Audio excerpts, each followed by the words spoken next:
The focus of this course is Django. Since it relies on Python, I wanted to quickly ensure that we have Python installed on your computer. If you are watching on a Mac or Linux computer, you probably already have it installed, but you can double-check by following along with me. First, we'll open a terminal program.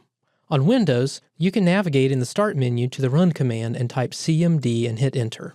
To check the Python version, I'm going to type the word Python, followed by --version, and hit Enter.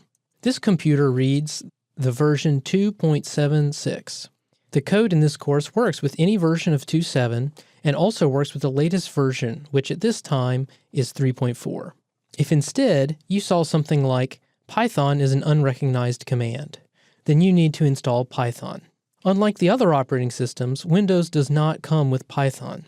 If you are on Windows, I invite you to head over to Up and Running with Python by Joe Marini to see the installation process. Also, if you are ever on a machine that doesn't have Python installed, you can navigate to python.org and click Downloads. From here, you'll see the latest version of Python 3 and 2 are available. To download, just choose your version and click on the corresponding button.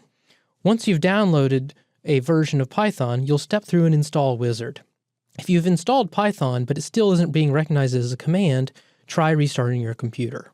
Once you've got Python installed, we're ready to go on with the course.